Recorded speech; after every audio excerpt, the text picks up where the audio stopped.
Al menos 6 personas murieron y varias más resultaron heridas en un tiroteo ocurrido en una parada de autobús de Jerusalén este lunes. Un agente de seguridad y un civil que se encontraban en el lugar respondieron con disparos, matando a los 2 atacantes que posteriormente fueron identificados por autoridades israelíes como residentes de la ribera occidental. Entre las víctimas hay un ciudadano español, según confirmó el Ministerio de Asuntos Exteriores de ese país. Well, Carlo Acutis has just been declared the first millennial saint in the history of the Catholic Church. Carlo Acutis died in 2006 at the age of 15 of leukemia. During his life, he was something of a computer whiz kid, and he used his computer skills to set up a website to document Eucharistic miracles and awareness of the Catholic faith. He's seen as something of a patron saint of the internet to guide young people through the digital world. And since he died in 2006, a huge following has grown up to Carlo Acutis, to his memory and to what he stood for. And there was huge numbers here in St. Peter's Square for the moment when Pope Leo declared him a saint. A spontaneous eruption of applause broke out in the square when that happened.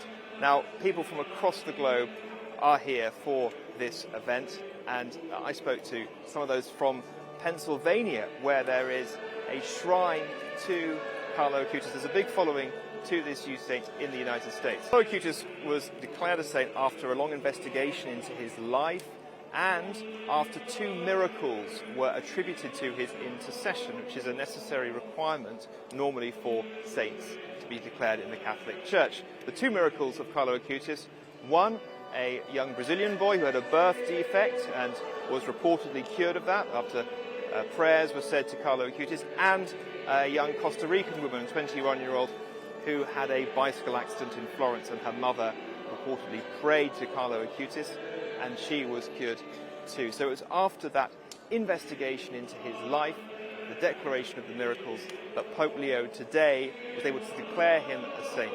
Also of note is the fact that Carlo Acutis' family were here in St. Peter's to witness this moment. His mother and father and his brother and sister, they were mentioned by Pope Leo in his remarks during the canonization ceremony.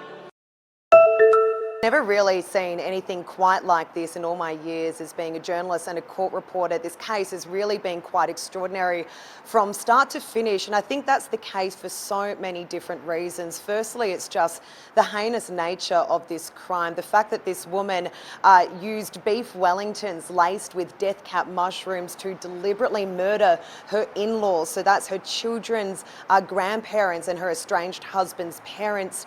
She deliberately set out to murder them. It's almost Shakespearean in a way, and I think that's drawn a whole lot of attention towards the case. Even today, before the sentencing, there was a long line of about 60 members of the public who are waiting here at the front of court to get one of the very few seats inside, and I don't think there are many cases here where we would ever see scenes like that.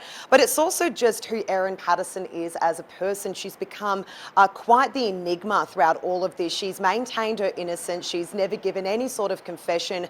We've learned that she really is quite an intelligent woman, but there's still so much about her that remains a secret, and I think that has just drawn so much fascination towards this case.